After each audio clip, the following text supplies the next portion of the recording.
Hello and welcome to another episode of the Break the Press podcast. We've got a very interesting episode today. We've got a midweek games and weekend games. So all of our clubs, along with all the other Prem clubs, have played twice in a row, midweek and on the weekend. So along with me to talk about the games is, of course, my ever-present co-captains. We've got Dean, Abdul and Yusuf. So talking about the midweek, let's kick it off with the biggest game of the midweek, which was Arsenal 2, Manchester United 0. And, since I won, I think, I can start. We obviously ended the pod last episode with talking about this game. The build-up was quite interesting. We did a combined 11. There was a lot of talking points. Arteta going for the title again, rejuvenate Arsenal. We got Ruben Amorim. This is his first big game, against the big six. What can he do? And to be honest, it wasn't a great game. It really wasn't a great game. Disappointing from both teams. And in the end, our corners won it. There was a lot of talking points. So I think, we'll talk about the corners first. Yeah. I mean, when you saw no Gabriel in the team, what were you thinking? You saw Jakub Kivior, the threat that Gabriel has on corners. What were you thinking? Well, I thought we would be safe. But my God, was I wrong? The impending doom. I mean, it seems we got like a system. It's not about the players. It's about the system that we got. And we've got bouncers in that box. We've got bullies, bodybuilders in that box. And, the first goal was scored by not the biggest one. Yeah. Jurriën Timber, who, best right back in the league. Scores, a lovely, perfect delivery by Declan Rice. I mean, this is a 6. Whipping it in, and if you see that the delivery it's very hard to defend, because it's getting arrowed in between in front of Onana.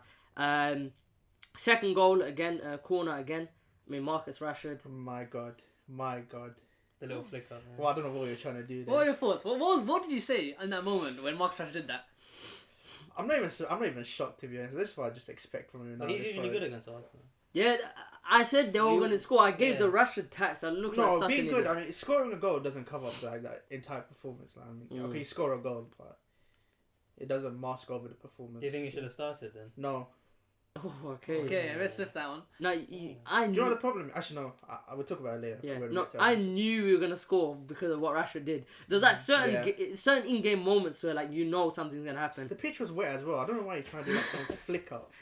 I mean, all the pitches are wet. I mean, the Chelsea game, we'll go into that one. But that was wet.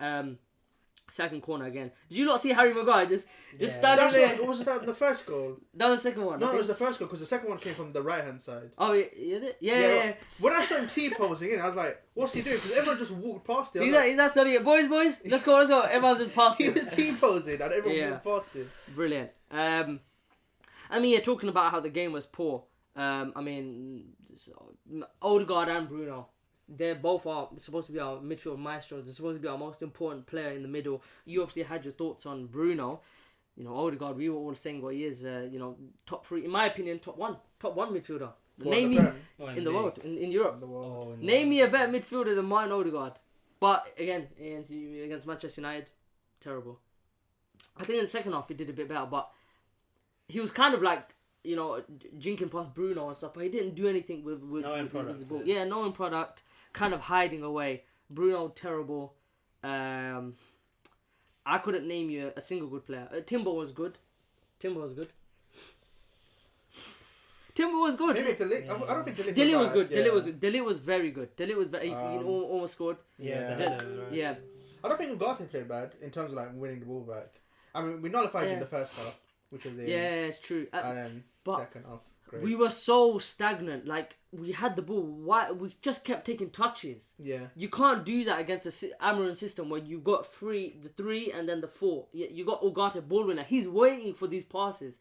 If you take a touch, you're allowing Ugarte and these players to get back into position and just wait for the pass down. It was just so predictable. It was terrible. Too many people taking touches. I think Timber was good, and I think he deserves a mention because when Ahmad came on, he was cooking Zinchenko, which I think everyone knew was going to happen. Yeah, he was. Yeah. And it was 2 or 3 times.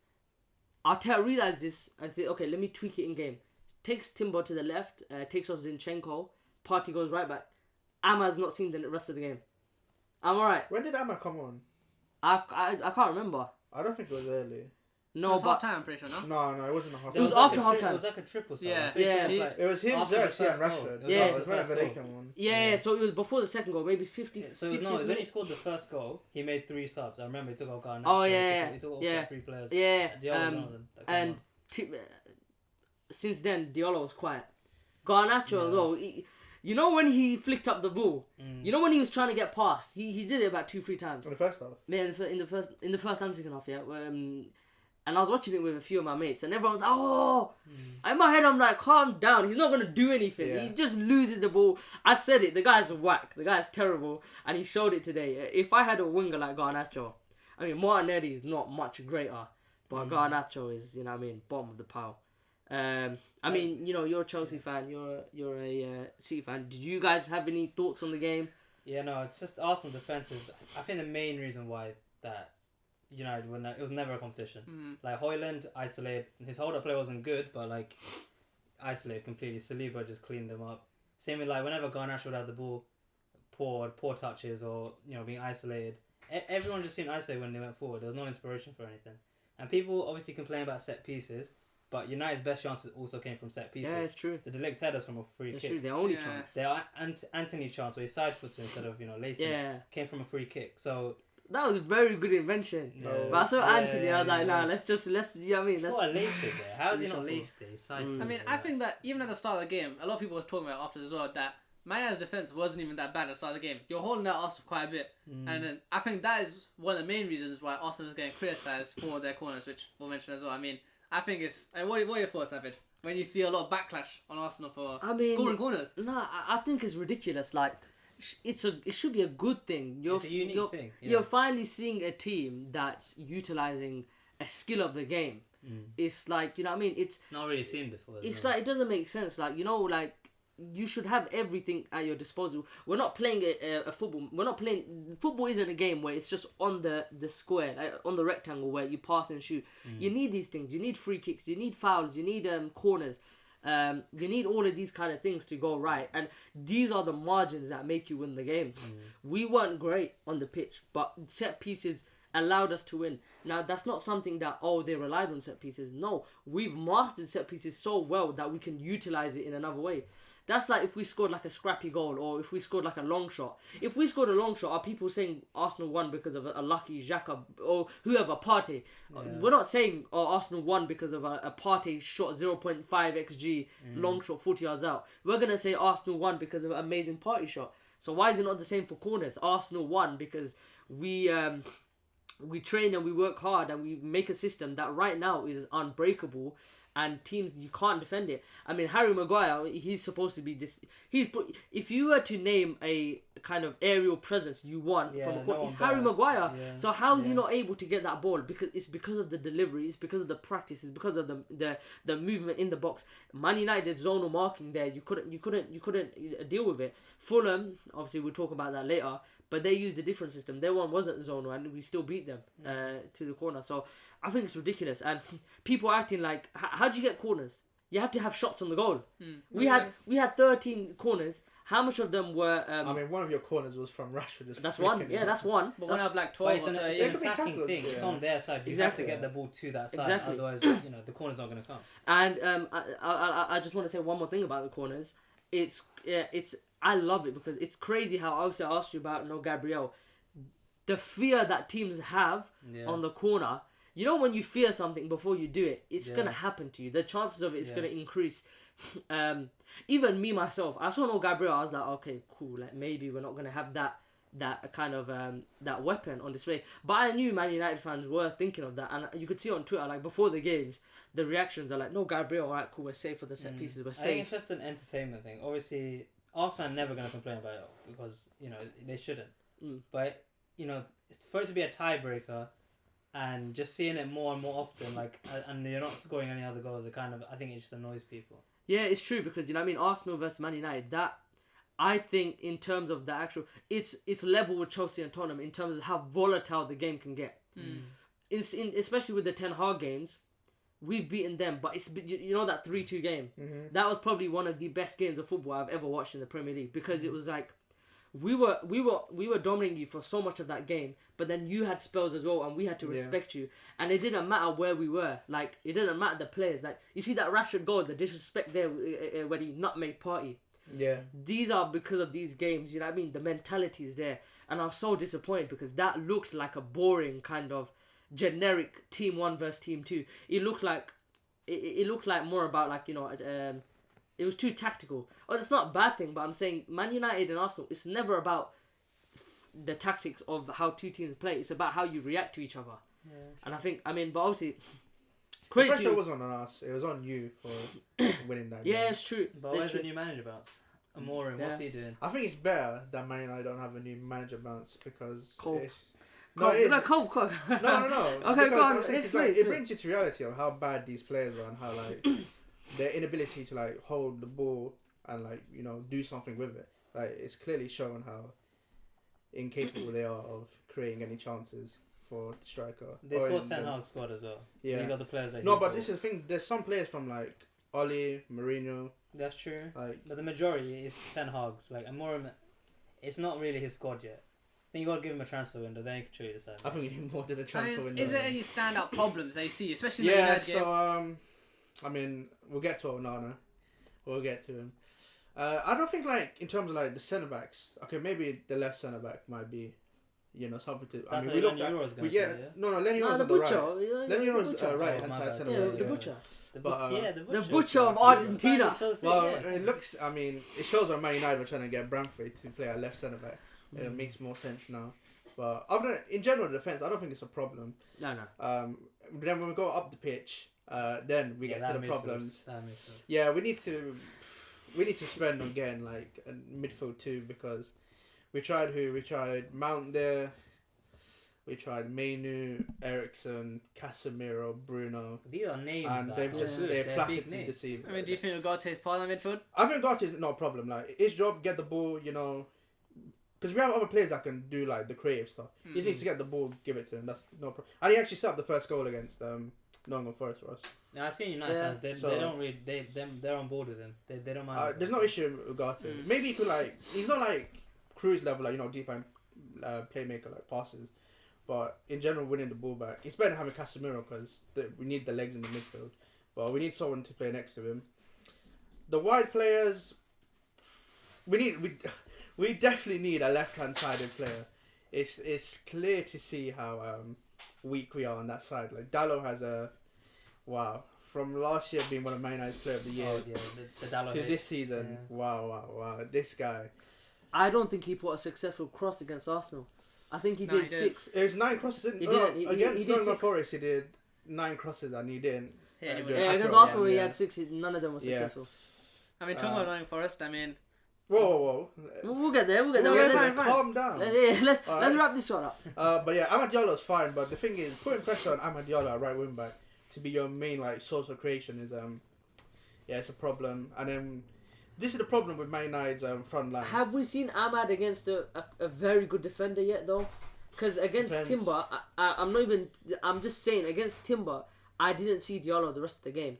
But we didn't do anything anyway in general. I mean, I think if we were attacking possession, creating chances, I think you see. Yeah, he's push him into the 10. No, it's true. But I'm asking you, have you seen Diallo go against a top Liverpool? Everton. Yeah, but Robertson is.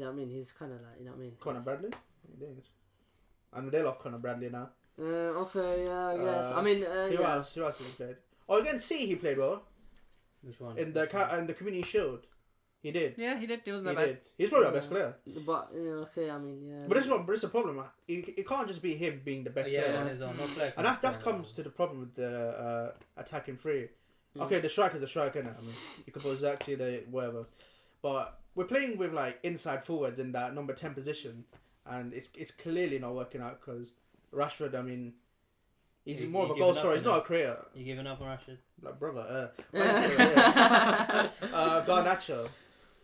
Well, But he's gonna win Your 3 Ballon d'Ors though. You know, but I watched a It's video of shameless. him the other day. A few years ago, he was not. As... No, a few years ago, innit? Yeah, if you watch him, Yeah, from he's a not few the years same ago player. to No, the no, it's player. true. But what's wrong then? What's the difference now? He's just like Ego, maybe. It's his ego. He thinks he's like. I genuinely think he's Ronaldo. That's your fault. That's United fans' fault with the. Wait, it's not my fault. Okay, not your fault. But that's his fault. That's his fault. I think think it's it's Three Ballon d'Ors. He heard Dean say 3 Ballon d'Ors and he's like, I'm him. You're not him. Nah. Yeah, man. you got enough. That's Clearly, what it was. 3 Ballon d'Ors. Yeah. But if you actually watch, he was a different player back then. No, he you was, can yeah. watch clips of him. But was he great though? Because No, he he was. wasn't. He was No, decent. because- he was no, He showed potential of like being a good winger, but of course, we don't but need that anymore. of course, though. but then in that season, how many goals and assists did he get? On the bottom line for wingers, you need goals and It was assists. a breakout year though. It's a break, and he did well. But he had like 40 appearances that No. first, he had a lot of appearances in that the, first what, season. 2022, 23 Yeah, he had a lot of appearances that season. That was his breakout No, but year. they were bench appearances. Yeah, a lot of them came off. They were the bench appearances. Like And his he was breakout great. He started was from the bench. contributing coming off the bench. That was even but- last year. Everyone was saying how Garnacho was making an impact off the bench. Yeah, but since then he's had a lot of appearances, bench or starting. He doesn't get his end product has never been there. Yeah, it's not he's stunted his progress. Like he looks He- slow. he You can blame it on Ten Hag. He though, looks I mean. weaker. No, I mean you can say he looks good. He's running at play, it's cool, but his end that's His what I'm end talking about. product's His bad, end yeah. product has never been there. No. He's never been That's there. fine. Yeah. Jonas, we have too many people who are goal scorers. You know, we need more people like Amad Diallo who are like Carrying the ball. carrying the ball, especially in the number 10 positions. Like Bruno, I mean, He's Lord playing deeper Almighty, than man. Morin though. He's playing way deeper now. That's even worse. Yeah, that's even worse. That doesn't make Yeah, it But you better. can't expect him to suddenly be up there. I That's what can I'm because he's saying. a number 10. He's not a number 8. You know or what? number If his 6. goal is to be deeper, then how is he going to play? Mason for Mount, I think Mason Mount's been alright in the number 10 position. I don't think. Yeah, I guess. I mean, he hasn't had the time. Nah, but yeah, he's not at the time. The but I'd injuries, rather yeah. him start than Bruno. Really? I don't think Bruno is gonna work in the midfield He's too, not. and unless he changes his game. He's not. And he's not He's gonna not. do that. He's Yeah. not. I said it last episode. So what are you And going to he's do? not. But remember, Just bin him off. Like this is the thing, though. Innit? We need to bin off so many players. no, but under Ten Hag, remember when he used to play deeper a few games when he against Everton, Newcastle, he played a bit deeper. And he was actually really good. Yeah, but you can't play Yeah. deep against Arsenal. You can't play Yeah, deep that's against even Nottingham Forest. Like That's true. It's it's just inconsistent. it's inconsistent. Yeah, but we got. It's gonna take us like at least 3 years probably to refix that squad. Mm. Especially with like running off If players' you didn't contracts. stick with Ten Hag, it's going to be happening. There's so many players. Stuck No, this is the thing. I mean, do you want to talk about Dan Ashworth? Or? I mean, we can. I mean, the guy left, or he Yeah. got fired or something. No, Yeah. he mutually left. Yeah. It happened here so quickly as well, like a couple Yeah, hours. I and mean, bang, if you're yeah. suggesting Gareth Southgate as the manager, Lord Almighty, man, get Wait, out. what's his decision? Yeah. No, bro. he wanted Eddie Howe. Eddie Howe, Gareth. Eddie Howe is a good Southgate, manager. oh, shut Yeah. up. He's a good manager. Stop it. He is a good manager. No, Why is he not? no, I don't rate him. No, he's a very No. good manager. He's a good manager for like mid-table teams, but But for Newcastle, that first season, he got it right. yeah, and look what's happened since then. But They've- no. But he was overachieving that season with the Okay, Newcastle but team. back to reality. Yeah, cool. This season, they don't have the investment That's not my problem.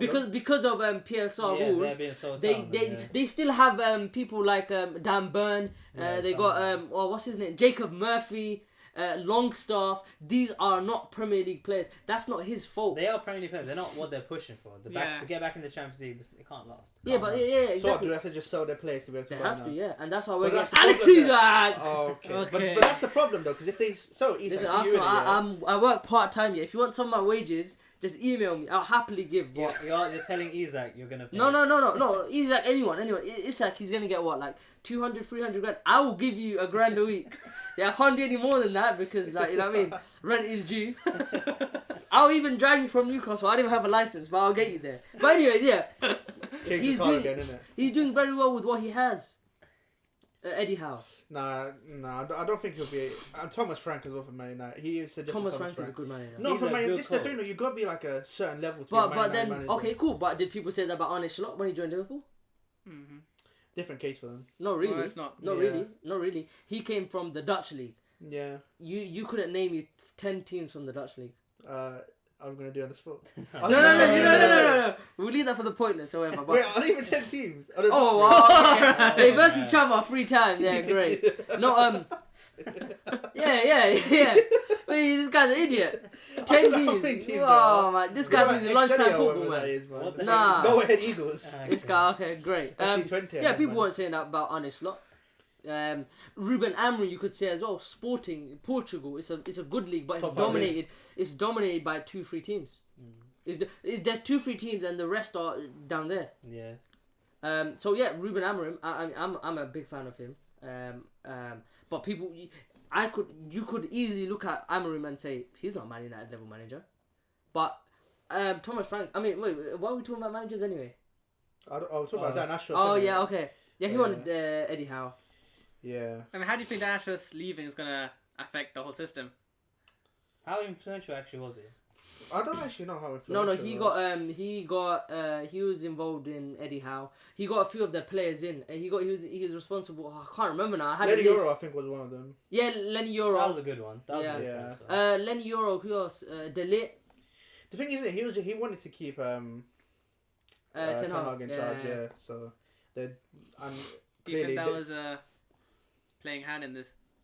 In his sacking? I think that's what they looked at. Him keeping him and like the players that we signed for his system. Whatever his system. I mean, Ineos, is that his name? Yeah. They've got one big decision wrong already in giving Ten Hag a contract and getting rid of him. Now they got another one in Dan Ashworth and getting rid of him. I mean, we were saying they look a bit more structured, but really the decisions that the structure are making aren't good enough. You know what I mean? You could even say the Amorim one, was that even them like being amazing? Because if the United job is available, I'm sorry, a lot of managers are going to take that. Especially a young manager, maybe not like, an old manager. I think it's because of the proactiveness of Man United getting him. Yeah, true. But then do you have to be an amazing board, an amazing thing to do proactivity? No. Clearly you do at Man United. No, but if you sack a manager midway in the season, you have to be proactive. Yeah. No, usually we just go for interims to the end of the season. That's the thing. Yeah, but then it could be rude to the end of the season. No, but you're comparing your horrible structure to now a better structure. Yeah. That doesn't mean that it's 10 out of 10. It could mean that it's going from a 2 out of 10 to a 4 out of 5. Great. They would have brought him in the summer. Forget Ten Hag winning the cup. Yeah. And forget the run that Lisbon's been going on. They would have spoiled early the signs, brought him in, and you wouldn't be in the position you're in now. Yeah. You'd have had because before the FA Cup final, there was talks that he was going to get sacked. They would have looked in, and they kept it going. But yeah, I think Arsenal, Man United, the last thing I want to talk about is the two goalkeepers. That was the difference between a modern keeper and a keeper that's not there yet. Yeah. Raya, the composure he has on the ball, the way he holds the ball and he breaks the lines for his passes. He's finding Partey, he's finding Odegaard when you guys are pressing him. When we have there was a few instances, maybe 2 or 3 that I can remember, where we have the ball, you're pressing us very high. We're going back slowly to David Raya. It's slowing down and he just releases the ball. Another thing, when he comes out to claim the long balls, he does it so calmly and he keeps the ball on the pitch. And one thing that I didn't mention, which I really should have mentioned, his ability to claim crosses. His ability to claim crosses. Dallo, some of his crosses were claimed. Corners, I don't worry about corners because I know he's going to claim them. What that does is it diffuses the pressure, and when he claims it, we have the chance to now reset, counter, or slow down. Onana, I mean, he made a lot of mistakes at the start of the game. Which game? The Arsenal game. He made a lot of mistakes. Remember the Havertz goal that was offside? Yeah. He made a lot of mistakes. He's not as composed. He's not as calm. And what that does to your defence, it makes them shaky. The long balls weren't there. I mean, what are you saying? Do you agree with what I said? Yeah. I think. Wait. Another thing. This guy is the biggest fraud. Why? Last week. Onana has better save percentage. It's 1% more. It's 1% more. And that swayed the decision. Listen, agendas are agendas. He has more clean sheets. How much clean sheets is it now? Is it one more that he has? No, he still has more than Ryan. One, I think. It's one more. It's one more. Goals conceded. Goals conceded. Was actually 1% more. Yeah. Goals conceded. No, I don't think it's 1%. I think it's like 0 point something. That's crazy. Goals conceded. Who has more now? Who has more? What were we conceded 5 in it? So we'll he's not keeping track of stats now, is he? 18. Yeah.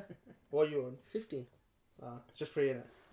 Yeah. Fraud. Yeah. Listen. Fraud. But they agreed as well that Onana has been good this season. season. Yeah, because he has been good. No, he's a right. You also got to win 3 Ballon d'Ors. Too fair. Why are we so free now, mate? I think that's criminal, to be honest. It's true. Yeah. He'd be lucky to be able to attend the ceremony.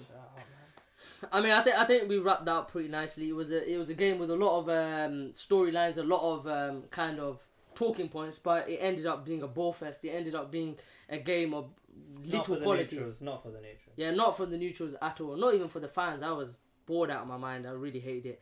But we'll stick with Man United because they had a weekend game against Nottingham Forest, and the losses keep continuing. Man United 2, Nottingham Forest 3. 1 in 8 wins or something like that. Winless in 8, I can't remember. No, that's them. That's them. You're Yeah, getting confused with the wrong They side had of a stat, Manchester. something like that. No, we've won. What is it? We've lost 2 in the last 8, and then we won the rest. Pretty sure. Is it? Yeah, Yeah. we drew one My game bad. and then we won the rest. I mean, take the floor. It's your team. Losing again. Joy is right. We conceded another corner. Like I think it was like the first 2 minutes. It's so funny how all the Manchester United fans are hating on Arsenal, and Humble Pie came 2 minutes in. The butcher, you know what I mean, getting butchered. You know what I mean? The butcher getting butchered, and you guys can see the corner. But carry on. I just wanted to say that. Yeah, just there you go. Yeah, so we conceded in the 2nd minute. I'm pretty sure. But then after that, I think we were the better team. You know, creating chances. But then Nottingham Forest grew into the game, and then went into halftime 1-1. And you'd think, innit, going into the second half, innit, do the same, try and get on the ball, create chances. My God. How was the second goal again? So it was Bruno Fernandes to Lenny Yoro, right? Yeah. Then, no, Lenny Yoro to Bruno Fernandes. That's what you said, no? No, Right, sorry, yeah. yeah, and then Bruno Fernandes tries to give it back to Lenny Yoro. Oh yeah. And I don't know how you misplaced that 5-yard pass. And then Morgan Gibbs White, I'm pretty sure, starts running out of defence. And my God. It's a great finish. Oh my God, man. That's That reminds me of I get flashbacks to the Galatasaray game again when I see him do that stuff. That's like flipping. It's that bad. It's yeah. Like, it's not like it went in the corner. The thing is, it's in the middle, isn't it? And it's just falling backwards. Just lift your leg up or something. Yeah. You read the serve earlier as well. And then the third goal, I mean, Dallo again, poor left back, stopped the cross, not stopping the cross. And then when the headers won, I mean... Also, Lissandro Martinez on the Chris Wood header. Yeah, on the line, I don't know. Yeah, and then Delict and Onana, No, that was not taking... Was it not? No, it was. On the back post. post? Yeah, it was Lenny Yoro. It was Lenny Yoro on the back post. Lenny Yoro. But I think it's Lenny Yoro was backtracking on that one. It was Yoro, and then the ball floated past Delict and Onana, Delict and Onana don't deal with it because they expect like one up to do it. And then Martinez on the line, and it just runs past it. Basically. Yeah. I don't know what just happened there. It's a good header, but pathetic defending on it. I mean, I wouldn't say you were the better team. This is interesting though. Not the whole game. Yeah. I just meant probably a large portion of the first half. Yeah, fair enough. It's interesting because the Arsenal Man United game, when you're versing a slow, composed, kind of systematic team, you defend very well because in a 3-back, that's what it is. When the ball's in front of them, come try and break us down. When it's open, that was an end-to-end dynamic game, and it was about the attackers more than anything. And Nottingham Forest is Jota Silva. He was very good. The right winger. The one, the one, the Jack Grealish. The BTEC Jack Grealish. I mean, he was brilliant. He had a lot of space, and he was whipping in crosses, running at the defense. He was very good. Chris Wood. I mean, that's a brilliant header. You see the angle on that? That's a classic striker. Yeah, unbelievable. Couldn't do it against City though, but. We'll come to that. Yeah, I don't know how that's gonna help you. No, I'm just saying. I mean, he can miss a 2-yard. He can miss a 2-yard goal tapping last season in the title running, but he can do it. Yeah. These are ridiculous. I hate Chris Wood. He stole a Player of the Month against from Saka as well. He had the PR though. PR carries half the thing. I mean, look, he's a City fan, you know. He put that in the story as well. Yeah, he was like, what was it again? It was like, there's only one team in Manchester, it's not Manchester United or something like that. Okay, yeah. So that's what. That's 116. But we're not gonna talk about that. Yeah, 100. Okay, cool. That makes sense now. Match fixing. I will be there. It's on match fixing then as well. 116 Premier League. You're gonna get an email, yeah. But I think in terms of that game, I mean, do you want to talk about the chance creation or lack of it, or same again? Just lack of chance creation again, and I mean, what can you what say can solve this then, though? What can solve it? It's just new players, to be honest. I know that's like the cliche like everyone could say in it, but you can clearly see these players can't play the possession-based system. Yeah. So I mean, Dino said, the Chelsea fan, you've in the last few years you've gone through a fair few managers, a fair few processes, a fair few new regimes and new kind of boards. I have seen a lot. So I just want to ask you, can Amorim turn it around? And what do you think? Obviously, you've gone through this, and last season you two were in a banter era, but you've come out of it strong now. What would you say from your experience and your depression as a Chelsea fan? What would you say to him? What can they do? What can I Manchester saw a lot do? of people saying online that you guys should do what we did back in 22-23. We had a clear up. Yeah, that's the thing though. Can you do it that quickly? I don't know. No, it's not about doing it quickly. It's about being able to do it because, like, They had Saudi on. Yeah, no, Yeah, they but sold even to Saudi we sold everyone. With your sister clubs and stuff, innit? You did. Yeah, but we sold everything about it. Like, our Champions League winning team, the only players remaining are Reece James and Chilwell. Everyone else is gone. Milan, we sold them Loftus-Cheek and Pulisic. There's so many, like, I could go on. Like, it's But just too many players. I think Chelsea had more profitable players. Yeah. Yeah, it's true. That's Like true. the likes of Loftus-Cheek, he's kind of someone you can transform. Like he's Yeah. been at Chelsea. Pulisic already, he's got the American, you know what I mean? Yeah, The American kind of PR, yeah. and he's had like. We sold you Havertz, sold you Kovacic, sold you Mount. Like we who are you gonna sell these players? Who's Bruno gonna go? If you were to sell him, who's he gonna go to? It's gonna go to Saudi. I mean, that's Bruno the only Saudi? option. He wouldn't. Nah, he would not do that. I don't think Sadly. so. The little rat was wants to crying win- on the plane. He wants to win some stuff. I think. I don't Yeah, really right know. off his contract, man. Do something. Like. PSG. No, I couldn't name you a player that you could sell. PSG Rashford, I think that's. I think boat that's sailed. it. Rashford has to. I think the boat sailed now. Nah, I think that's still possible. Mainly because I think that would bring back like the wow factor to PSG. PSG need a bit of PR. Okay. They need a PR. They that need a PR, project. yeah. They need like a don't have project player. Yeah. Okay, Rashford, PSG, maybe anyone else. I can't. I mean, been off Casemiro to Saudi. it. Ericsson. Yeah. Ericsson's on a free, I think, in the summer. Okay. Yeah. But building off these Harry Maguire players. is going. I even don't think Harry Maguire is I think bad. leave your defenders. It's the midfielders and attackers you gotta get. You need That's to. the thing, though. Is Lindelof still at the club? Yeah. Yeah, How? see, he's someone That's the like, problem. Yeah, he's just a chill guy. Just He's honestly just a chill guy. He doesn't But, play like, football. Okay, if we look at like the midfielders upwards, who do we have? Ericsson should go. Casemiro should go. He hasn't been your worst midfielder though. Who? Ericsson. Yeah, he doesn't have the legs. He's so not, he but can't yeah. run. if they're gonna And the be heart. serious again, I don't think so. There's no need Wow. for I'm that. not talking about physically. I'm talking about he Again, doesn't. this guy. I'm talking someone about can wait. say I'm talking about he doesn't have the heart because he can't run anymore. I'm not talking. I'm not talking about the. I'm not talking about the metal thing in his chest. Oh yeah, I'm sure. What? What was I saying? Ericsson, Casemiro, Bruno. Who else do we have? Oh, fine. He doesn't have I the think spirit. that's His it. spirit's He said left him. Rashford. Oh, Rashford. Wow. Rashford. Is that it? Garnacho. If you could get rid of Garnacho, we should. Really? Yeah. But you think that would have a It's a bit massive too That would early. take impact? a tough him, Bit too yeah. early. What about Anthony? I didn't even know he was still Where there. is he going? Where is he going? Same back to Sao Paulo. or But no, something. but I don't think this is Man's biggest issue. I think it's after you get rid of them, can we trust United to actually go out to the transfer yeah, market? the scout. Yeah. And actually get someone that as good. well, yeah. No, because Masraoui signing the season, you could argue. Yeah, Delir's he's coming. very He's good. been Do you know what it very is? You good. don't need to sign like £100 million players. You can sign Yeah, do what we would do. like 20 million, 30 million players for like other leagues and stuff. Like how much you buy Timber for? Like 40. Yeah, that's a good deal. But it's not like we knew he was a trash player or something. Yeah, We Timber knew that he had was very good. high- Okay, He was good. Well, okay, Mazraoui in it. A lot of people didn't. Yeah, it's true. Lenioro's price is inflated because you're going up against Real Madrid to get his signature and That's true. Yeah, that it's makes for the sense, future, yeah. right? That's fine. Who else did we sign? Xerxes. I mean, He's that's what I mean. He's an idiot. Lenioro. Jersey, Rasmus Højlund. He's an idiot. Don't worry. It's fine. Xerxes. The thing is with Xerxes, he's not like a big money signing, like so. But You 30, got your losses with but him. 34 million is a lot for a second striker. That is a lot of money. That is a I lot think of that's money. alright. And you can't just say I like think that's okay value. you can't just say it's like a small amount of money. It's still by the principle. You guys want to get him because he was doing so well at Bologna, and there you go. It's a lot when you think about Højlund. How much was Højlund? He had, and it was after how many appearances for Denmark, and Yeah. he just insta. But that's the thing. Again, that's more because of that's not Ineos' fault. That's the old regime. Yeah, of course. But Because we spent like the whole summer trying to get him, and we did. This is what I don't understand how they didn't learn. Like Anthony and Casemiro, we overpaid for them because like we lost like 4-0 against Brentford, panic buy. Yeah, Rasmus Højlund, 70 million around that. That's more of a panic buy, but they're bought him for potential. So I mean, yeah, that's Man United's strategy in the transfer market. So I mean, can you really trust them to get better players true, for yeah. their position? I'm not sure about that. No, There's a lot of positions Man United need to fill in, but yeah, that's the situation of Man United and the big task that Amorim has. yeah, very big task.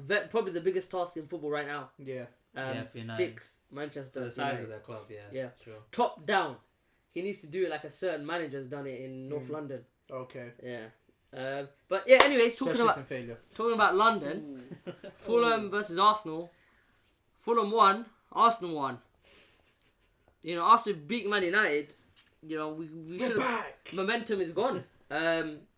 Very frustrating because... We are back. They had one chance the whole game, and that was the one that they scored, and it was just terrible. Kivio, terrible. Timber's positioning off. Saliba, no communication. Raya, I think he expected Saliba to get the ball, but come on. Oh, you're talking about the goal, right? Yeah, the goal, yeah. That's a good goal from him. It was a good finish. It was a very good finish. It's hard to save, but yeah, and it's you know when Saliba is coming at you, you gotta get. I reckon Saliba could have put a slide tackle in though. He got to put a block in. Not a slide, but because he stood still and just allow the shot to go ahead. I think he needs to be more proactive. Yeah. Why don't you stick out your leg? That's gonna delay the shot. Yeah, it's poor. I think people try and blame Kivio. I think it's all three of them: Timber, Saliba, Kivio.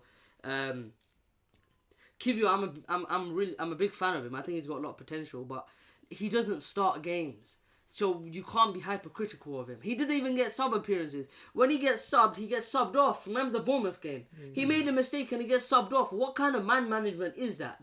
I'm sorry, you can't do that. How do you expect a player that has a mistake and isn't evil? Cut it. Isn't even. Oh my god! It's fine, Cook. Why the tongue twister? And I don't understand how you're gonna expect a player who makes a mistake and isn't even able to recover from that mistake. Look, eyes on me. Just the way you said cut. Isn't even able to recover from that mistake while he's hooked again. What do you think the mentality is gonna be there? There's one thing having squad players.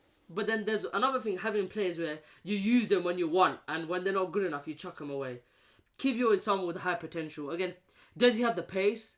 I don't know, because that goal, Saliba somehow got there before him, and he had a 15-yard start. Yeah, the ball in bounds. Except for that, we dominate the ball. We had most of the possession. But again, there's no kind of imminent threat. We're just passing the ball around sideways. There's no puncturing in. Saka is the only one trying that game, and it's kind of like Ahmad. Oh, you can't expect one player to do it all. What do you think of the offside goal? Oh, yeah, we'll get onto that. No, we'll get onto that. But Saka cooking Anthony Robinson that whole game, and Fulham, they didn't have an aggressive two-man press on Saka, which is okay, cool. I didn't see that. But this is what happens when you don't two-man press Saka. He will eat your fullback for toast. He kept grilling Anthony Robinson, who a lot of people, I would say maybe 30% at least, would have Robinson in their team of the season so far. He's always consistently good for Fulham. He didn't have a chance going up. He didn't have a chance defending Saka. Saka inside and outside, as dangerous, more dangerous both ways. He's driving in low crosses, and there's no striker there. There's no striker there to tap it in. Havertz then. Yeah, Havertz. Yeah, and I mean, of course, we were talking about Højlund and Yes, Havertz. an assist technically. You got an assist in that game. Oh yeah, yeah, the header, yeah. And I was back in Havertz because when he came in, I was a big hater of Havertz. Even at Chelsea, I did not rate the guy. When he came in Arsenal, I did not rate the guy. When he played in midfield, I did not rate the guy. When he switched to striker in February time, he became the guy. It wasn't even about the goals. It was the desire that he had to win the balls, desire that he had for the team. He was a team player. You know these little slide tackles and the pushes he does to the Porto manager, that. Obviously, this is out of the game stuff, but when I saw that, I started to love him because it's like, okay, this guy knows what it means to play for Arsenal. Then he started getting the goals, and the movement was there. You know, the intelligence. You know, the goal against Man United, the 1-0. You know, his movement. Which game? No, you know, when he gave it to Jorginho. Yeah. These kind of movements, we're seeing an intelligent player. And now this season, from the start, his movement's off. His touch has become a trampoline again. He's hiding. He hid against Man United. Absolutely hid.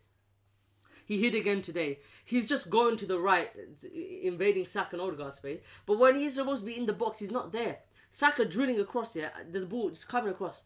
Havertz is moving away from it. Why are you moving away from it? The instinct's not there.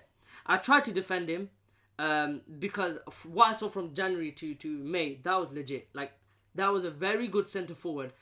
On form, arguably one of the best. In form, arguably one of the best in Europe. And in the title running, he was one of our most important players. as important as Saliba, Saka, and Odegaard because he was getting the goals, he was getting the assists, and he was getting the kind of fear factor. But yeah, today terrible, the season terrible in general. Alex, I called you once, man. Come on, I got his number. He doesn't pick up. I got his number. He doesn't pick up. You gonna chase his car again? I'll do whatever. Let's. Remember when they chased the license plate of? But yeah, simply put, left wing, centre forward, not good enough. Left wing, you talk about Martinelli there. I think it's a bit unfair to say for the hate because he should have been off, but. Oh, you're talking about when he was off? Yeah. It was a little minor blip, though. You got to talk about the quality of the cross. The quality of the cross, and he did what we needed to do in terms of he found that ball. He's offside. Should he be off? No. But again, Martinelli, he's not been great, but he every game this season, most games this season, has a decisive shot where he misses, or he has a decisive pass where he doesn't, and people base the whole game on him. He came on and he was doing what he could. Yeah, it was offside, but come on, man! Like, why did he get this hate? It was over too much. I think it was too much. Yeah, it was too much. Like, but at the end of the day, we have problems at left wing and centre forward, and they need to be addressed. And I'm just gonna say it now. Obviously, I love what Arteta has done, and Amorim needs to do something similar at Man United, where he needs to change the whole culture of the club. But Arteta now is kind of going back to what he fixed. He's kind of becoming he's living long enough to be the villain now because.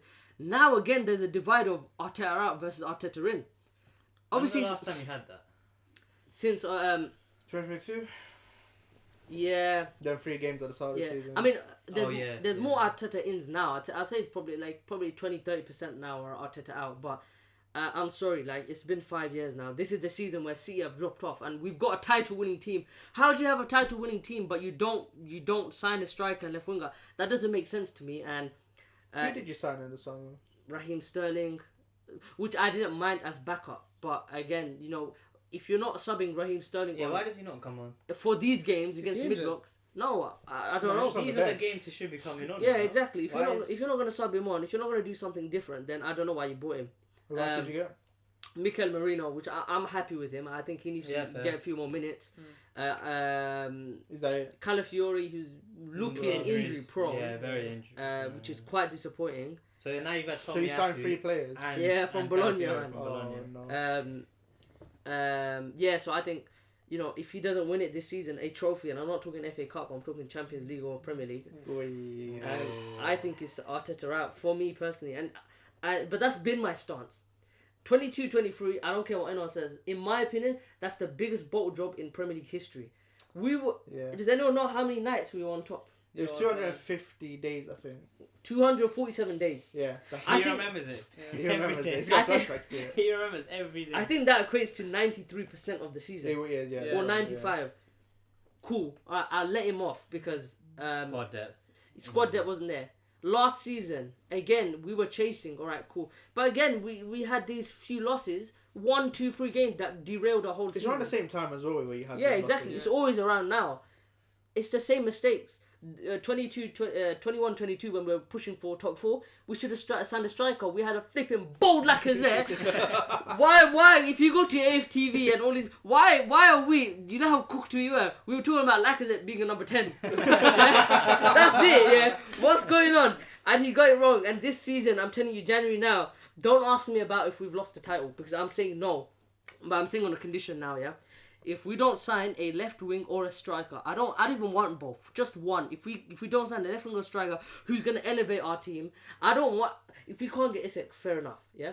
But I don't want us to sign a bum like a 20-year-old. Do you know what I mean? Like it needs to develop where you need to win the title now. I don't care who it is, yeah. And maybe when I think about it, I can give you names. If we don't sign someone in January, and it's the point gap is 9, 10, it's done. If we do sign someone. I don't care what the point gap is. I think we can win. But yeah, I mean, that's the game, to be honest. I can't even talk about Fulham. I don't think any of you guys can talk about Fulham because we penned them in.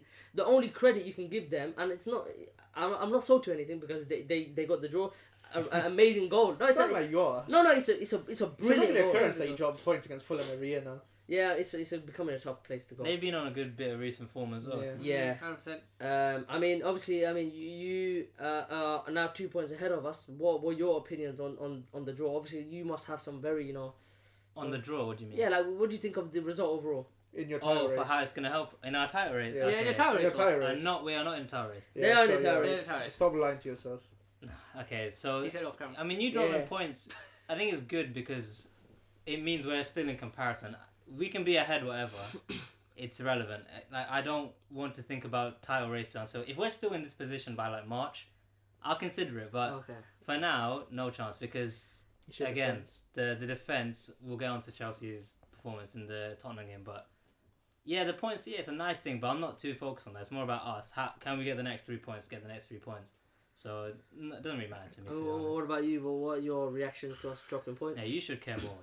I mean, I think the Arsenal drop points was surprising. I'd say that if we're looking at their games, I'd say especially after the United game, I felt like Arsenal, if they won this game, it would put them in a pretty decent spot to at least. I mean, you can say that you're in the title, you're still there. Now, I mean, you put a condition on it now. If he does again, what's gonna happen then? You already said that. You're gonna be out for now. No, but that condition, even if we were 6 points, I'm putting that condition. Really? Even if we were 3 points, I'm putting that condition. Yeah, even if we were level, I'm putting that condition. You have to win it. Yeah. I'm putting that condition. These players are ready.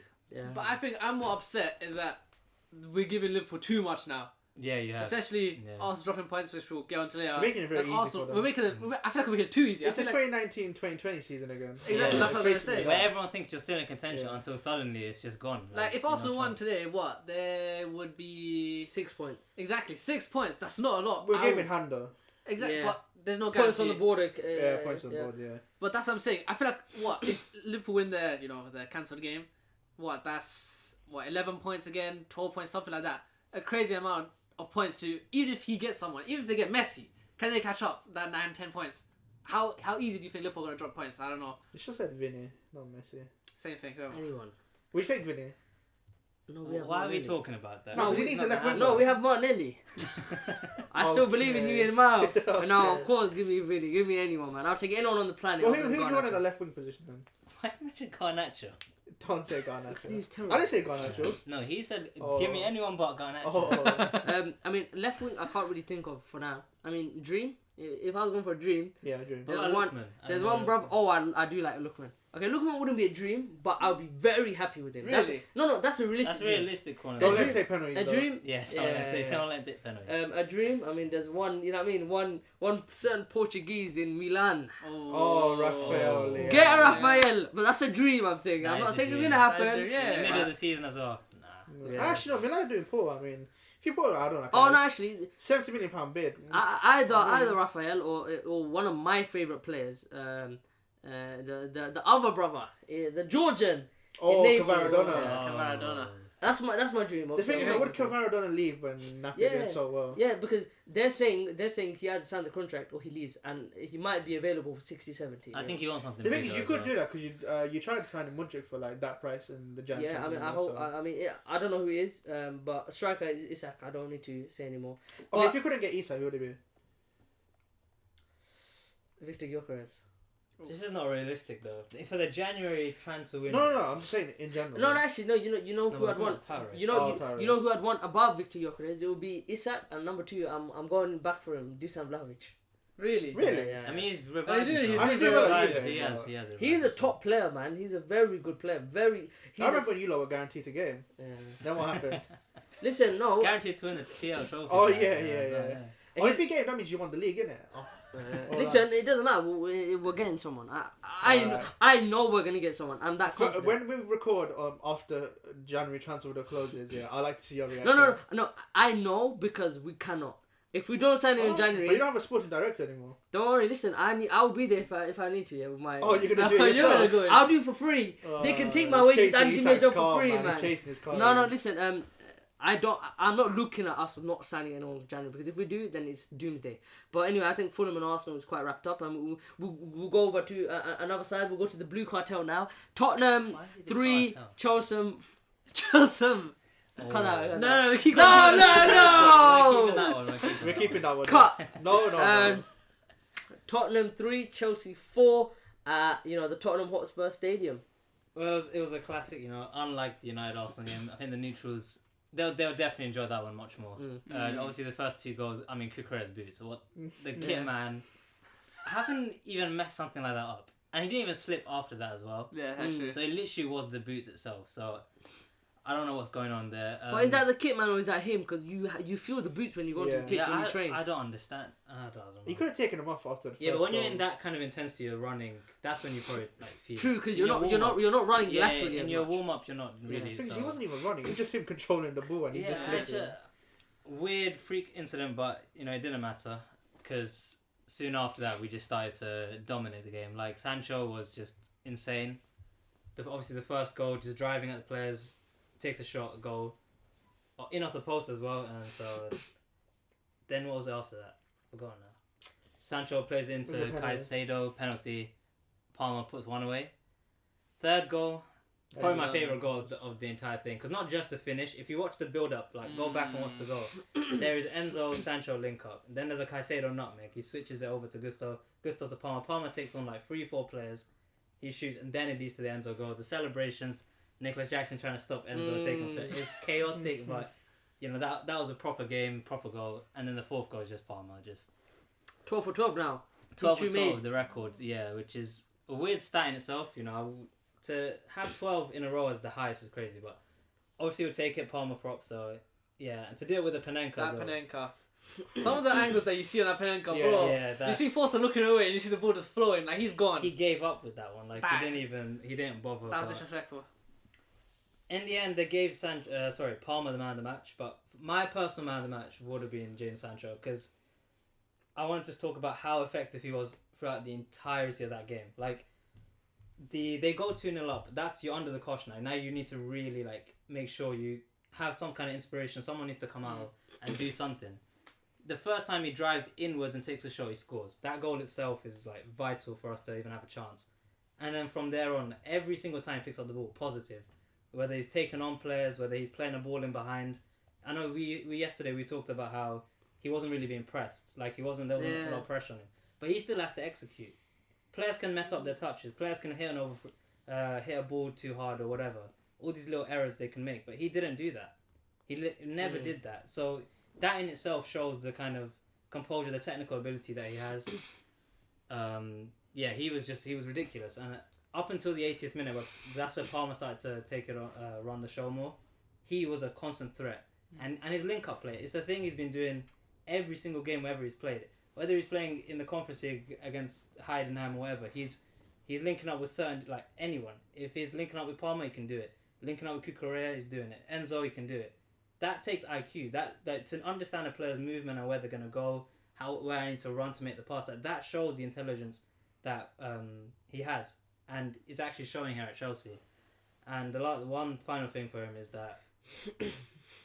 I said yesterday as well, it was a world-class performance. Now, what I mean by... He's not a world-class player yet, obviously not, because early days. But he used to be. That's what I was trying to get at. Obviously, at the Sancho at Dortmund, we all know, and not even the one from last year, 2020 kind of time, we all know the potential. If he continues to play the way he did against Tottenham, that is the level he was at before. So that it's remnants of that player that we used to see before. And it's amazing to see at Chelsea, the club he supported are not, the one where, he joined you. And you guys were very happy to see him go, but we've got him at Diallo, we're fine. Okay, well he can say that, but we will take the points. We'll take the world class Jadon Sancho that hopefully. I would say he's not world class. Yeah, I'm saying in the future maybe we'll see if the consistency keeps up, because to be a world class player you got to be consistent. When he started turning off late, don't try talking to me, alright? No, but he's happy here. Do you see the smiles? People talking about how he's never smiled this much in his time at Chelsea than he did at United. So it's bigger pressure at Man United. What does that mean? It's just bigger. How is it bigger? No, I'm joking. Yeah, come on. He was amazing. Now, to be fair, there was pressure when he joined Man United. No, it was pressure, especially... But I think that was the Ronaldo season. Yeah. But I think that's more due to United, the way they were chasing him for how many seasons? How many transfer windows? What, 1.5? Two transfer windows? But what about the scrutiny he's now would have had at Chelsea because of the United hate that he's had? No, but I think... but he contributed to it as well. Yeah, no, I'm not saying he's not at fault, but... Now that's pressure, to come here at Chelsea and perform. It's pressure itself, and he's come here and he's been pretty much flawless. He's not really made any mistakes. He scored at Southampton. Again, we didn't cover here yet, but again, he comes on off the bench or from illness or whatever, and he scores his first Premier League goal, and now he's got a second one. So he just has to build on this. I'm very happy for him. I mean, we talk about Chelsea. I mean, I just want to talk about Tottenham quickly. I'd say. I'll give 2 good points because I think There were good points. First one in Kulusevski. Yeah, no, he's Terrific, a ridiculous terrific player. He's a ridiculous player. And I think this season now he's showing up now. He's performing consistently where people he's playing in that 10 that were at Parma before you. When he played in the 10 at Parma, and now he's showing that capability that he still has it. He can play in that 10. Yeah, he's just so chaotic. When he has the ball, it's like you know he's gonna do something. And that finish was insane. Like it's the a way very smart finish. He kept pulling it. He didn't look at the goal when he shot because he knew like he was going there. Corner, another positive I'd say is Mickey van de Ven.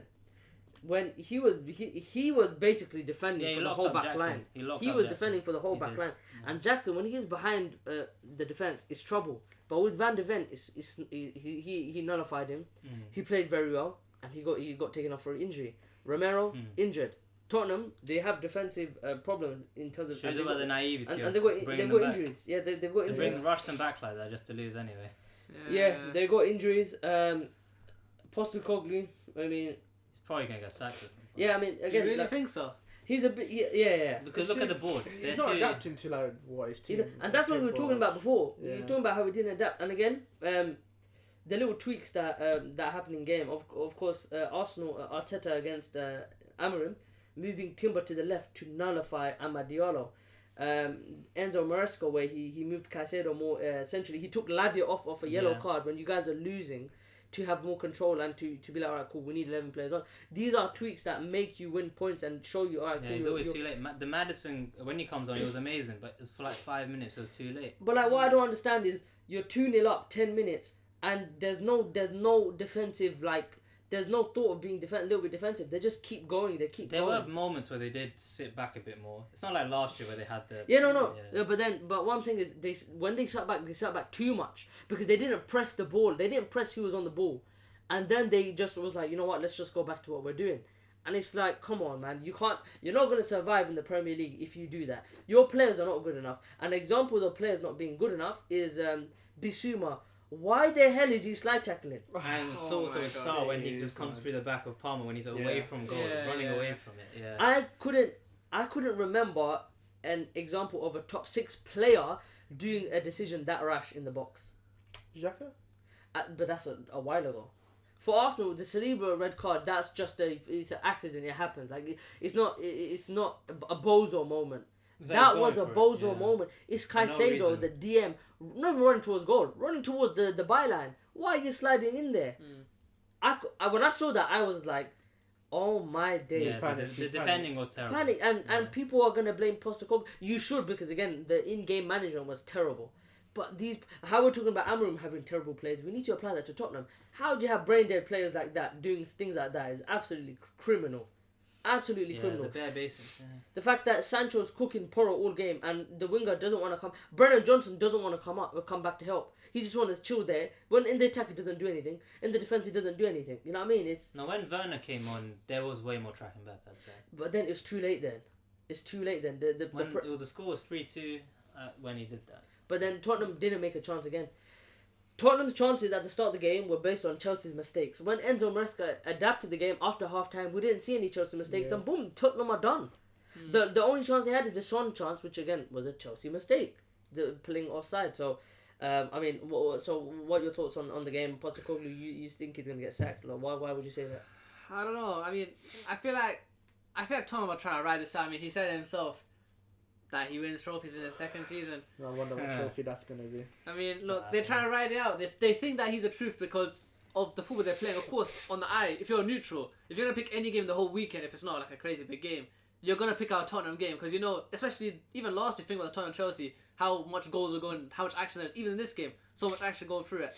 I feel like the main thing that we say about Ange Postecoglou is that he's not adaptable. He can't move around with the scenario. Like you're saying, 2-0 up, play more defensive, and then, like you said, they went even more defensive. Even at half-time, when it was, 2-2 at half-time? 2-1. Was it 2-1 or 2-2? 2-1. 2-1. They got a penalty in the second half. Oh, yeah.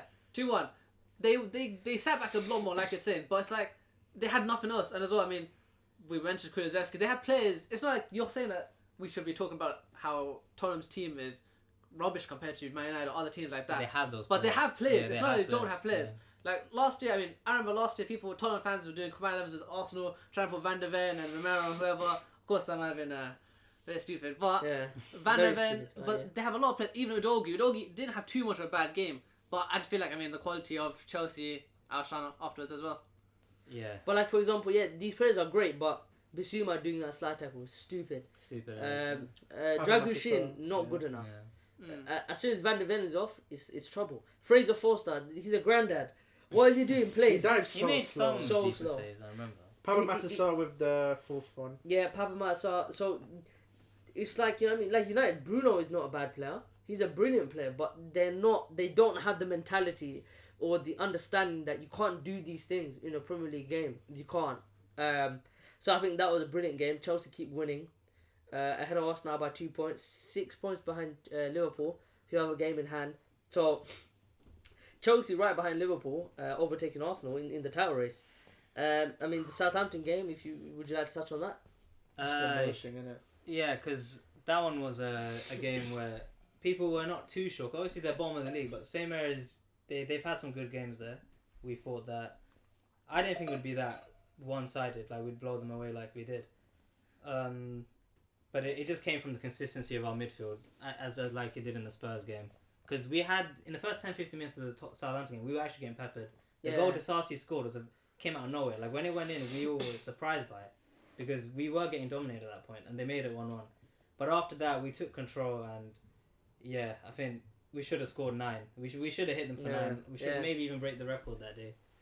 But there's not too much to say about that, I would say, because I think the Tottenham game is more important to look at in terms of the... That's true, actually. No, Jorgensen. Now I want to talk about a title race as well. So the reason why we are not going to be in a title race is because we have the likes of Sanchez in goal. He won't try Jorgensen. Obviously, Mercer's done an amazing job. But last year, we had Petrovic in goal for the majority of the year. Once he came into the squad, he didn't leave. He was our keeper. And everyone thought Sanchez is done. He ain't staying. Maresca comes in. The first bit of news we get is that Sanchez is going to be our main keeper. And already alarm bells, because we saw a lot of Bozo errors already in that season, and it's just continuing. But why is he in there? Is he good in training or what? Like what does he have? I don't understand, because his distribution, he has certain attributes. He's good at claiming crosses and then launching a counter attack. His throws can be decent, but it's not enough when he's under no pressure, and he messes up a simple pass out the back. There were a couple times against the Tottenham game. They're pressing, but they're far away. You just gotta keep calm. And this was when they were winning 2-0 up. Yeah, and then he just plays it into Spurs players and putting us under pressure. I don't know why he starts. Jorgensen should definitely get a look in, but I don't know. He loves Sanchez, and another player I want to talk about is Badiashile. Now, he's not a main centre back, so it's not as big of a problem. But you saw in that game, the guy that they were pressing, the weak point was Badiashile. He's a decent centre back in terms of so in the Leicester game, he was getting a lot of praise because he played really well in that kind of free back. But that's Leicester. That's not a team that's gonna play us out the park or press us. So against the lower league teams, fine. But in the games against Tottenham, the games against United, Arsenal, if he plays them, the Newcastle game where we got knocked out the Carabao Cup, this guy under pressure, complete lack of composure, loses the ball, and we just, it causes us to be more nervous as a team, and then we can't build up from it. So do you think in January you're gonna sign anyone? That's the thing. I don't think I'm alright with the keeper. I think if we stick with Jorgensen, we can go from there. The centre back though, yeah. Do you think your club is gonna sign someone? There's not really been any strong links, so I'm not sure. Obviously, we'll see when we get to January, but I'd love to see a right-footed centre back, not a left, because we've got so many left-footed players. A right-footed centre back is needed, I'd say, because Fofana also the injury problems and the worries we have with him. We need a guy that can swap with him. So yeah, some kind of centre back. I don't even mind. It doesn't need to be some world class. We don't need to do like a Van Dijk signing from Southampton, Liverpool. It should just be someone that fits the right profile. Someone like aerially gifted, someone that can deal with crosses. Look at the Levi. Maguire? Okay. You just give me attributes. I'm just naming the player. He's available. But you didn't listen to what I was going to say. Pace as well. We don't really have we don't have quick centre backs, and we don't have very aerially gifted centre backs, or not good in the air. Apart from Disasi, but he's another clown. So no. Yeah. I mean, Chelsea are flying right now. Second in the league. They're picking up points. They're continuing the form that they have done through the whole of 2024. And the last two games that we're going to talk about today, the team on my right, Manchester City. We'll start with. You want to start with Palace or Nottingham Forest? I can talk about both. I mean, look, the Nottingham Forest game, it was supposed to be let's just break the rot, stop the rot. You know, and you did. We did. And I feel like that was our best performance in the entire year. Like even with Rodri, it's like that performance was perfect because how bad we were playing, and we come into that game, didn't concede a goal, even though we'll see how bad the defense was in the next game, and people were coming back in, and Pep rotated it. That game, Jack Grealish played in the middle. I don't know if you noticed or not. Jack Grealish played in the middle, and we controlled the play the entire game. That's what we missed in the entire year. It's been a year since he scored, by the way. I just want to say that. Yeah, but it's like, I think his main attribute is being able to hold the ball, and he's one of our best ball carriers. I think that's what we missed. You know, Kevin De Bruyne, he's running out his legs. I mean, he started in that game for his first Premier League start in a long time. He had a good game as well, no? Very good game. Goal and assist. I mean, we know the quality of the man over there, Kevin De Bruyne, right? But alright. That Jack Grealish. Looking at the shirt. He's on the scarf, alright? My bad. Hey. No, but as I was saying, we played Jack Grealish. It was perfect. It was the perfect game. Literally, I thought, alright, cool. I had no confidence for fantasy. We never ever do well at Sellers Park. But that game, the 3-0 win, was perfect. And then we turned to Sellers Park and... Wait, what? You went to Sellers Park twice? What do you The City Ground. Okay. That's so poor. Keep that in. We're going to keep that in. Yeah, I'm going to keep that in. No, okay. But look, we went to Sellers Park. I'm confident because the lineup was alright, but Jack Grealish wasn't there. And I feel like that was a big problem. And we'll talk about how that game, something big, is a retirement game for some players. Retirement game. Retirement from City, not from there. You could go Saudi or something, alright? But I'm saying at City, it was a big eye opener for everybody because everyone's confident. We beat the Nottingham Forest very well, and we go to Sellers Park. Early on, Kyle Walker on that back post. He's done, man. He's done. It's like he's feeding the narrative. Yeah, he is rubbish. Like I'm trying to back him. But he's feeding the narrative. You know, back post has been an issue for him for this whole year. Exactly, that's my problem. Nottingham Forest. Nottingham Forest. Which game was it? The one before Nottingham Forest. Who did you play? In Liverpool. Liverpool's back post. Thingy Gakpo allowed to run out against him. Against Crystal Palace. The Euros, the amount of back post he gets done. Nico Williams, Werner, back. Adama Traore blitzed him as well. He's so slow. He can't even move his head no more to look back. Like he's lost pace throughout his whole body. Like, flipping now. Haven't even seen a drop off like that in a player. I mean, last year, Fabinho. the year before. Oh, yeah. You think Fabinho dropped that much? Fabinho was terrible. Kyle Walker Any other drop offs? This Kyle Walker. Kevin De Bruyne. Nah, he come back in the He had a performance. When does Kyle Walker perform like in a but to the level of what Kevin De Bruyne, what you expect. Goal and assist is not that bad. But what you against Crystal Palace though? He didn't have a bad game either. I don't think he was the Aubameyang problem. was drop off was very poor. No, but that's not the thing is people mention Kyle Walker in the all-time Premier League right backs. That's what we're talking about. We're talking about a person that makes an all-time Premier League right back. His PR is ridiculous, 1v1s with. I mean, but the thing is, he makes that PR. He's very good. He is his own PR. Exactly. Yeah. In the treble season, barely plays on and off. Akanji plays right, wherever. Real Madrid. Slap Kyle Walker. Why? You can beat Vinicius. Yeah, but now he can't beat Werner. That's the drop off we're talking about from Vinicius to Werner. Yeah. And I don't think it's just that. Again, Rico Lewis and Gvardio. I mean, I don't know. Rico Lewis can go forward, and we'll talk about Rico Lewis later for the goal as well. But it's like our defense is so fragile, but I can't put a finger to it. One game against Nottingham Forest, defense perfect. One player was Your good. defense is in trouble. Ruben Diaz. I mean, look. Because Nketiah was in the room. Okay. Ruben Diaz. He was Yeah, it was terrible. Because you know what? People don't put him in the... it's always Van Dijk, Saliba, Gabriel. No one talks about Ruben Diaz. I think he's been underrated his entire time. Look, he got his PFA... not his first year. No, but he's got a PFA Player of the Year as a centre-back. But after that, they don't put him in the same conversation as Saliba and Van Dijk. Because he's not in the same conversation as Saliba and Van Dijk. No, I'm sorry, man. I don't think he's better than them. I'm not saying he's better than them, but I'm saying it's like there's a massive gap. There's not a massive gap. I think he's just not... Yeah, he belongs in that area. He's being top Is he better than Gabriel? My opinion? Yeah. You think no? Huh? Do you think no? I said my opinion, yeah. Oh my goodness me. You don't think so? No! I think he's... No, because look, because the only problem with Ruben is he's very rash. Is he better than Konate? There's no way you're going to say that. No, your opinion. Go on, your opinion. Okay, I won't react if you say whatever. Go on. Is he better than Konate? This season, no. No, I'm not saying not this ever, season. no, you can't say ever. You're telling me, what do you, as an all together, his whole Premier League career. I didn't say this season Gabriel, but I just said Gabriel, so why are you putting conditions? Is Ruben Diaz better than Konate? No one react. Go on. No. No, Ruben Diaz is not better. I don't know. I feel he's on and off. You have to understand that this I was going to mention is that his consistency is like weird because he's a very rash defender. I mean, Abdul always mentioned it as well that he's always on the ground. One fake shot, he's on the ground instantly. It's true. You mentioned, no? Mm-hmm. And I think that's his biggest problem. You see players like Saliba, Van Dijk, they get a fake shot. Van Dijk doesn't even look at the player. He looks at his eyes. He looks at his eyes. He does. No. How do you do that? He does. He looks Have at you eyes. seen it? What if his Oh, he eyes looks at the are eyes of the closed? attacker. Yeah. Oh, yeah, he looks at his own eyes. No. And then Saliba, you don't see him go on the ground that much, but really is a type of defender. He goes on the ground a lot. And you saw it even in the Palace game, he went a lot, but he's blocking the shots. The amount of blocks, I mean, if you're watching the game, the That's blocks, his the best chances, attribute, though. He's blocking. I mean, that is true, but I feel that's something big, especially for us, the way we play. That in the box, like last minute, he's on it every time. That Palace game, especially in the first half, we should have been out. But Ruben Diaz, Mateo squares it to, I forgot who it was. I think it might have been Munoz, whoever it was, on the edge. He just blocks it instantly. And I feel like, but in general, I think our defence this year just been so fragile. We can't put a finger to it. Some games Gavardio is good, some games bad. It's so inconsistent. And I feel like I was saying about the retirement game, I mean, that Who's game... getting retired? We mentioned Not Walker even already. the others, yeah. Is there any others? There's others. Oh, Yes, who's the others? There are others. Now, Who's last now? Walker, we already mentioned him, alright? We said that, he shouldn't be starting every game like he is now.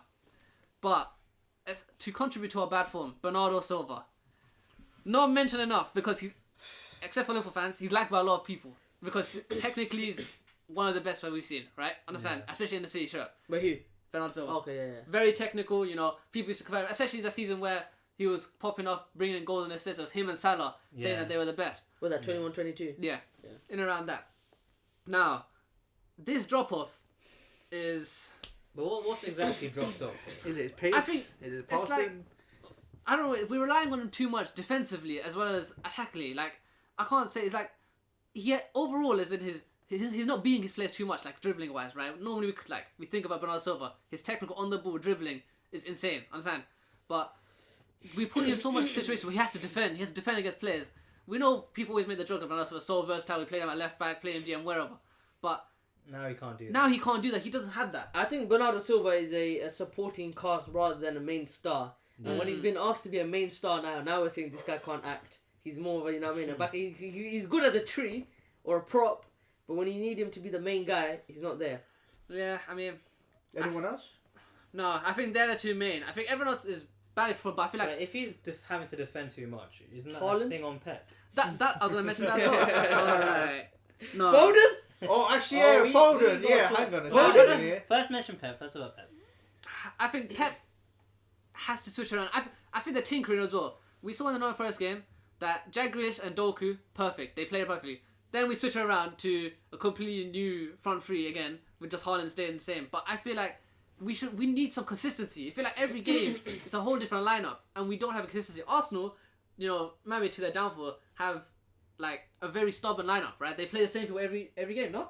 Yeah, But that's true. I feel like that especially this season, we switch around so much that like you don't know what you're gonna get. Normally you know with City what you're gonna get. Certain players will bring certain something. But every time we pull out a new lineup, it's something different. A whole new different game. I mean, what are your thoughts in general on City's drop off? I love it. Of course you I do. love it. We all love it. We all. I'm love a- it. You guys I'm- win everything. I'm a City hater. I'm gonna say it, man. Mm. I wouldn't say I'm biased. I'm not biased, but I hate City, and I will be there at City's funeral. I'm very happy. I'm not gonna lie. These are cheaters. I don't care what anyone says. I don't know what you dress it up as, innocent until proven guilty. No, It is innocent. no, Guilty. That is- no. He's guilty. They got their hands all dirty. Yeah. But what about Chelsea then? I don't know what you're talking about. What? are you talking about? What are they? If they're cheaters, isn't it? What are Chelsea? No, they're cheaters as well. When do we Oh. cheat? They're cheaters as We well. have been But on What the is the back crime? end of Yeah. cheating as well. What's your? Literally the biggest scandal ever, the 2009 Barca. I mean, if we go Oh. into that, Boston should have had some as well. But okay, anyway, that could be another game. Pep's there That could all be the another time. video. Pep's there. Pep's always there. Of But course, yeah. Yeah, Oh yeah, Pep one is- other thing is I want to the main mention, culprit. last episode we had not even a segment. I'd say a good few minutes on the referees. I mean, Avid, you like to listen to what? referees. What? You like to listen to referees? I don't know what you're doing, but You know. I was told not to talk about referees. That's what they told me. So I'm not gonna. You're gonna have to talk about it. I'm not talking. Forget. But what did you say? You said we should be against each other. No. We shouldn't. But no. I want to talk about the Rico referee incident, but I was told by the PGOML not to talk about it. So you guys had to talk What, about they it. email you? No, I'm joking. That was not a red card. Really? Yeah. What are your unbiased thoughts? Because you're Channel- That's a What? straight red card. That's not a red card. He should never be allowed to play a game again. That's my opinion. Rico Lewis. Alright. Chalobah literally trods on Rico. Yeah, no, Lewis. it's, I cannot believe it. That's not even a card. I don't know what happened. It's a foul. Do you know what, isn't it? It's a foul the other way, which would mean City get a penalty. Yeah. Mm. And they didn't want I don't know if it's a foul from Chalobah.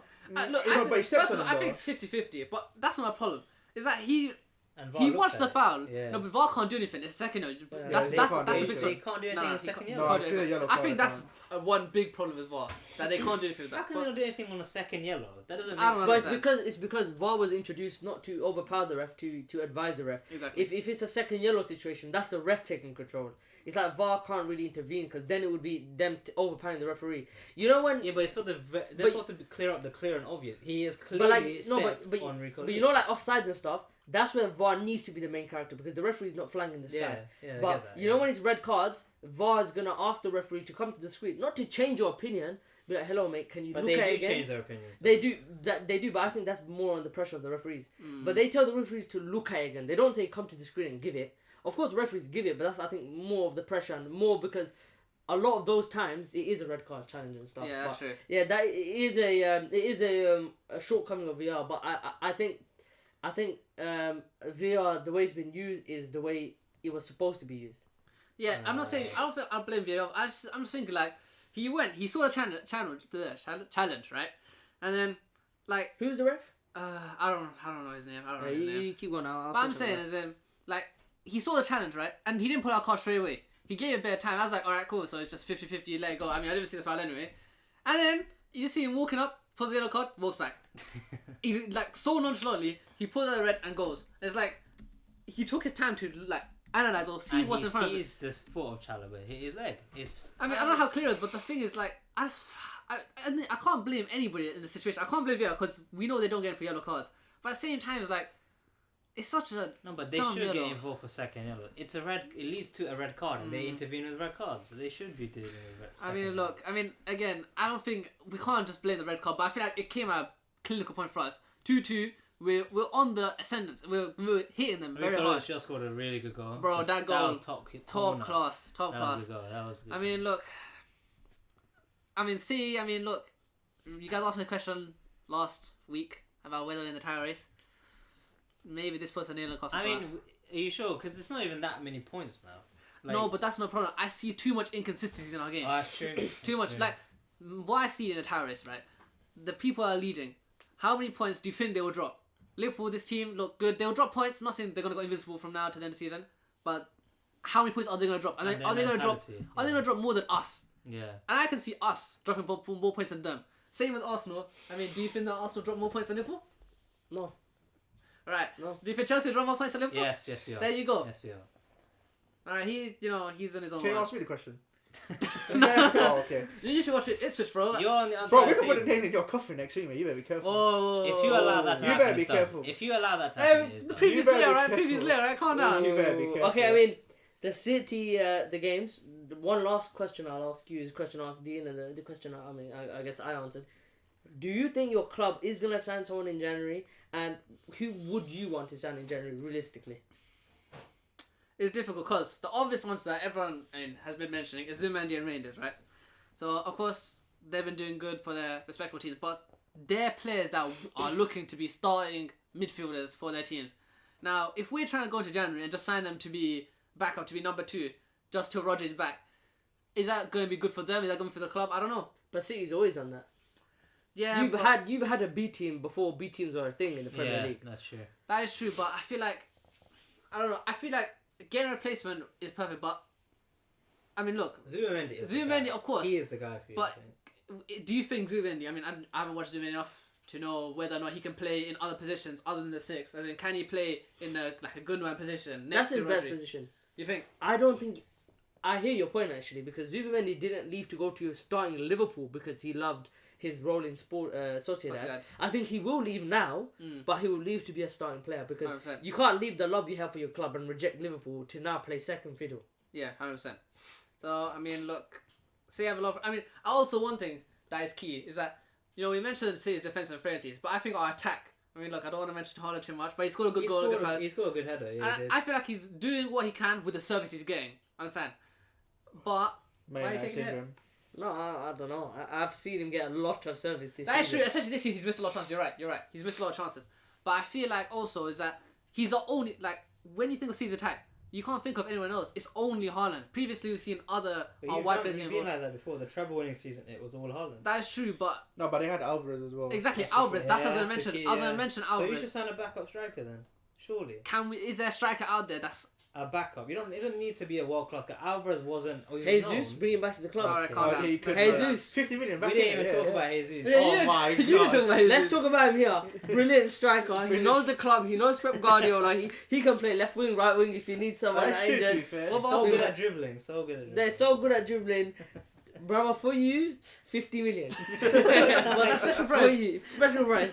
But anyone else, yeah, take him. 20 million. Get rid of him. Get rid of him. Look, I mean, look, I can't think of off the top of my head a standout, backup striker or striker in Europe that's up and coming or whatever. But I'm saying like having another attacking threat.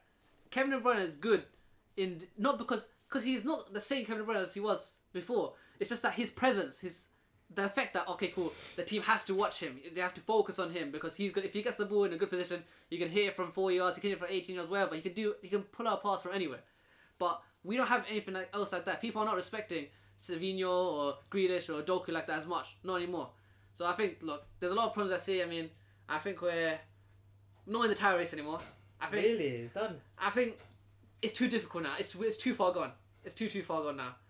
And I mean, maybe it's Chelsea's time to step up in the title race. Wait, so if the title race is done, realistically, where do you three think you're going to finish? Like First. Comfortable fourth. He thinks he's winning the title. No, okay, so you're third. You're fourth. And what are you then? Third. Yeah, they So will Liverpool overtake second. us. Okay. Yeah. Well, we don't think Liverpool coming second. Wait. So how are you finishing fourth from the position you are compared to? What do you mean? What do you mean?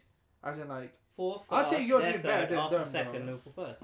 I don't know. Look, No, he's he talking said about first. the whole season when it ends. Obviously, Oh, he's okay. expecting points Yeah. to drop. Yeah. look, really? So I you're going think, to drop off that look, much? I think Yes. we'll Really? make the But top four. compared to them, Yes, we will. really? Look at our record against the Big Six. We beat Spurs and it took a lot to beat them.